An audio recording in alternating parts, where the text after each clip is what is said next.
ETF index mutual funds నేర్చుకుని stock మార్కెట్లో రాణించాలనుకుంటున్నారా? వెంటనే ఈ నెంబర్కి కాల్ చేయండి.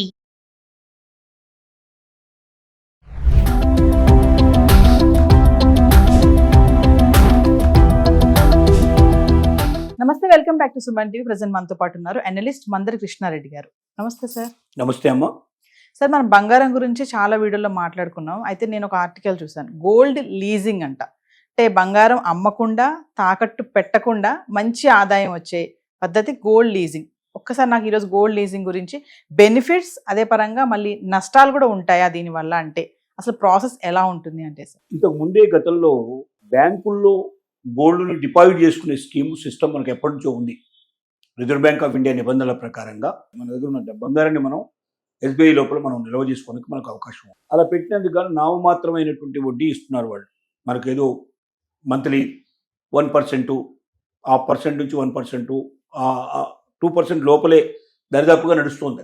దీనివల్ల పెద్దగా ప్రయోజనం లేదు. సంవత్సరానికి 2% అంటే పెద్దగా రాదు. 100కు ₹2 వస్తాయి. సంవత్సరం మొత్తం ఏమిటో ₹2 లోపలే వస్తాయి, కానీ ₹2 దాటి రావు. దానివల్ల చాలామంది దాని మీద ఆసక్తి చూపించలేదు. రెండోది ఏంటంటే, ఇలా పెట్టే బంగారం అంతా ఖచ్చితంగా మరి వాళ్ళు ఇన్కమ్ ట్యాక్స్ పరిధిలోకి ఉన్నటువంటి బంగారాన్ని పెట్టాలి. అంటే ప్రభుత్వం నిర్దేశించిన ప్రకారంగా వ్యక్తి దగ్గర ఎంత బంగారం ఉండాలో దాని ప్రకారమే అంతే ఉన్నట్టుగా, అది పూర్వీకుల నుంచి వచ్చినట్టుగా, లేదంటే కొత్తగా కొన్నట్టయితే కొన్నట్టుగా దానికి సరైనటువంటి రసీదులు, వ్యవహారాలు ఇవన్నీ సక్రమంగా ఉన్నట్టు మాత్రమే, లీగల్గా ఉన్నటువంటి బంగారాన్ని మాత్రమే దాంట్లో పెట్టడానికి మనకు అవకాశాలు ఉన్నాయి. దీన్ని ఈ మధ్య కొంత private non banking finance companies ఏం చేశాయంటే, గోల్డ్ లీజింగ్ అనే పేరుతోటి దాన్నే కొంచెం మార్పు చేసి వడ్డీ రేటు పెంచాయి. 2% నుంచి 7% వరకు కూడా వడ్డీ ఇవ్వడానికి సిద్ధపడుతున్నాయి. అంటే వడ్డీ ఎక్కువ ఇస్తున్నట్టుగా. అంటే మనం మామూలుగా మన డబ్బుని సేవింగ్స్ బ్యాంకులో పెట్టుకుంటే కూడా 6-7% ఇప్పుడు మనకు వచ్చే అవకాశాలు ఉన్నాయి. ₹1/2 వడ్డీ సుమారుగా మనకు ప్రతి నెల వస్తుంది అన్నట్టు. సంవత్సరానికి ₹6, ₹7 అంటే మనకు నెలకు ₹1/2 వడ్డీ వచ్చే అవకాశం ఉంది. అంటే మనం ₹1,00,000 బంగారాన్ని మనం పెట్టినట్టయితే సుమారుగా మనకు ₹1,000 రావున్నా ₹500 కనీసం మినిమంగా పర్ మంత్ మనకు వస్తుంది. ₹1/2 వడ్డీ అన్నప్పుడు, ₹1 వడ్డీ అంటే మనకు ₹1,000 వస్తుంది.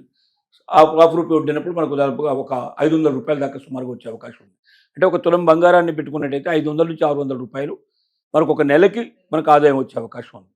ఇంట్లో ఊరికే ఉంచేదానికన్నా దీన్ని లీజింగ్లో పెడితే ఇంకా డబ్బు మనకు ఎక్కువ వస్తుంది, మనకు అంటే ఆదాయం పెరుగుతుంది. అది పిల్లలు పెట్టడం, బంగారం ఒక రకంగా పిల్లలు పెట్టినట్టుగా అవుతుంది అనేది ఒక నగ్న సత్యం.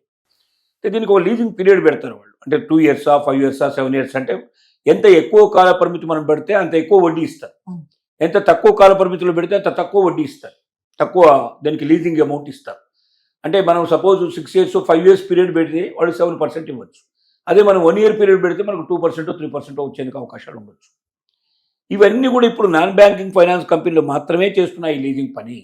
బ్యాంకులు చేయడం లేదు. బ్యాంకుల్లో ఏమైనా మనకు బంగారం డిపాజిట్ చేసుకుంటే సంవత్సరానికి ₹2, 2% అంటారు. సంవత్సరానికి 2% అంటే మినిమం అంటే చాలా తక్కువ వస్తుంది. ఒక రూపాయల్లో చెప్పాలంటే ₹50, 10 సంవత్సరం మొత్తం పెడితే ₹50 వచ్చే అవకాశాలు ఉండొచ్చు. తులం బంగారం పెడితే ₹50-100 కన్నా ఎక్కువ రాని పరిస్థితి ఏర్పడుతుంది. అందువల్ల ₹200 వచ్చినా మ్యాక్సిమం ఒక సంవత్సరానికి వస్తుంది. కానీ ఈ లీజింగ్ వల్ల ఏమవుతుందంటే ఎక్కువ ఆదాయాన్ని పొందే అవకాశాలు ఉన్నాయనేది స్పష్టమైంది. ఇది లాభదాయకమైంది. ఇంట్లో ఊరికే బంగారాన్ని మొదలుపెట్టేదానికన్నా ఆభరణాలు కూడా మనం ఎక్కువ ఉపయోగించాం కాబట్టి ఎప్పుడో సంవత్సరానికి అయితే ఒకసారి లీజింగ్ పీరియడ్ మనం డిసైడ్ చేసుకుని దాంట్లో పెట్టిన తర్వాత ఎప్పుడంటే అప్పుడు మనం బయట తీయడానికి వీలుపడదు. అట్లా తీస్తే ఏమవుతుందంటే వడ్డీ పోతుంది, మనకు వడ్డీ పోతుంది. దాంట్లో ఇంకా రకరకాల కండిషన్స్ ఏముంటాయో మనం చెప్పలేము. ఆ లీజింగ్ బట్టి కండిషన్స్ మనం చూసుకోవాల్సిన పరిస్థితి ఏర్పడుతుంది. అంటే సార్, లీజింగ్ అంటే తాకట్టుకి దీనికి ఏంటి సార్ తేడా ఏంటి? తాకట్టు పెట్టడం అంటేనేమో మన అవసరాల కోసం తీసుకొని ఒక తులం మీద వాళ్ళు ₹50,000, ₹70,000, ₹1,00,000 అట్లా ఇస్తారు. మనం బ్యాంకులు తాకట్టు పెట్టుకోవచ్చు కదా. అంటే బ్యాంకు లోన్ తీసుకోవడం లాంటిది. బ్యాంకు లోన్ తీసుకున్నప్పుడు మీకు 75% నుంచి 85% దాకా వస్తుంది. మీకు 2.5 lakhs లోపల లోన్ తీసుకుంటే మీకు 85% వస్తుంది మీ బంగారం రేట్లో. ఇవాళ ఉన్న రేట్ మీద మీకు 85% వస్తుంది. అంటే చాలా ఎక్కువ మొత్తంలో వస్తుంది. మీకు సుమారు ₹1,00,000 దాకా మీకు ఇవాళ ఒక తులం బంగారం పెడితే 90,000 నుంచి ₹1,00,000 మీకు డబ్బులు వచ్చే అవకాశం ఉంది మీ చేతికి. అది ఏంటంటున్నావు, తాకట్టు పెట్టడం అంటున్నావు. ఇది తాకట్టు పెట్టడం కాదు. మన డబ్బును, మనకు సంబంధించిన బంగారాన్ని ఎదుటివాడికి లీజ్కి ఇస్తున్నాం. మన ఇల్లు లీజ్కి ఇచ్చినట్టుగానే దీన్ని లీజ్కి ఇస్తున్నాం. ఈ పీరియడ్ వరకు నువ్వు ఉండొచ్చు. మనం ఇంటి అద్దె ఎట్లయితే తీసుకుంటున్నామో బంగారాన్ని కూడా అద్దె తీసుకుంటాము. అంటే అది వాళ్ళు వాడుకోవచ్చు, దాన్ని ఏమైనా అంతే కదా. వాడి మీద పూర్తిగా దానికి రైట్ ఇస్తున్నాం కదా. ఊరికనే వాడు బంగారాన్ని అట్లా వాడి దగ్గర పెట్టుకొని మనకు ఎందుకు ఇస్తాడు, డబ్బులు ఎందుకు ఇస్తాడు? Yes. ఆ బంగారాన్ని చూపించి వాళ్ళు లోన్ తెచ్చుకుంటారు. మనకి ఇచ్చేది 2% 5% అయితే సంవత్సరానికి వాడు దాని మీద ఏ 40% 30% 25% సంపాదించుకుంటాడు.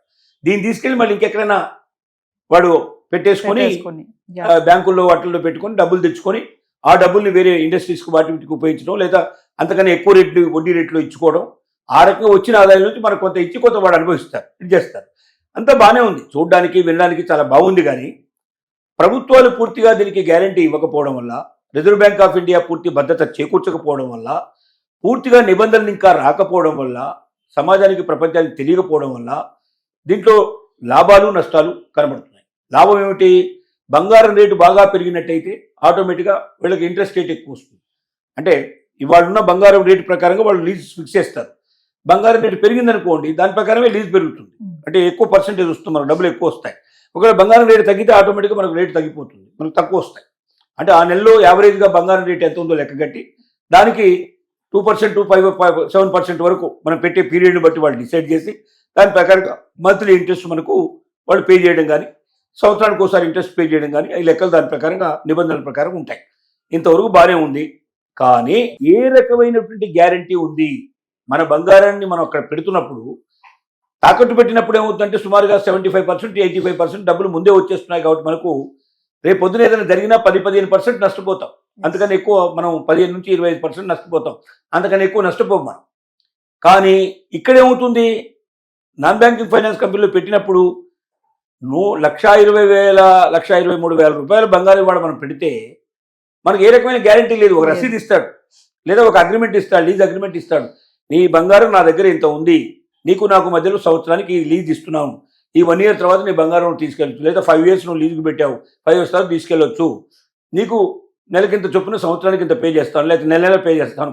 దాన్ని బట్టి వాడు టర్మ్స్ అండ్ కండిషన్ మాట్లాడుకున్న దాన్ని బట్టి ఉంటుంది. ఆ రకంగా పేమెంట్ ఇచ్చుకుంటూ పోతాడు. నిజమే, అసలు బంగారమే ఇవ్వకపోతే కోర్టుకు వెళ్ళాలి. నువ్వు కోర్టుకు వెళ్ళిన తర్వాత మన కోర్టుల పరిస్థితి ఎట్టా ఉంది, ఎన్ని సంవత్సరాలు పడుతుందో మనకే తెలియదు. కింది కోర్టు నుంచి మొదలుపెట్టి సుప్రీంకోర్టు దాకా వెళ్ళే వరకు 10 ఏళ్ళు పడుతుందో 25 ఏళ్ళు పడుతుందో తెలియదు. ఈ పరిస్థితుల్లో మనకున్నటువంటి సంపదని ఎయిటివాడి చేతిలో పెట్టి వాడు బాగుండాలని రోజు దేవుని మొక్కుకోవాల్సి ఉంటుంది, వాడు మనకు క్షేమంగా ఇవ్వాలని మనం మొక్కుకోవాల్సిన పరిస్థితి పడుతుంది. కాబట్టి దీనికి ప్రభుత్వం ఏం చేయాలంటే కఠినమైన నిబంధనలు తయారు చేయాలి. బ్యాంకుల్లో కూడా ఈ అవకాశాన్ని కల్పించాలి. బ్యాంకులో అయితే సేఫ్గా ఉంటుంది 100%గా. నాన్ బ్యాంకింగ్ ఫైనాన్స్ కంపెనీలో కూడా రిజర్వ్ బ్యాంక్ ఆఫ్ ఇండియా ఏ రకమైన గ్యారంటీ వాళ్ళ దగ్గర తీసుకుంటుంది?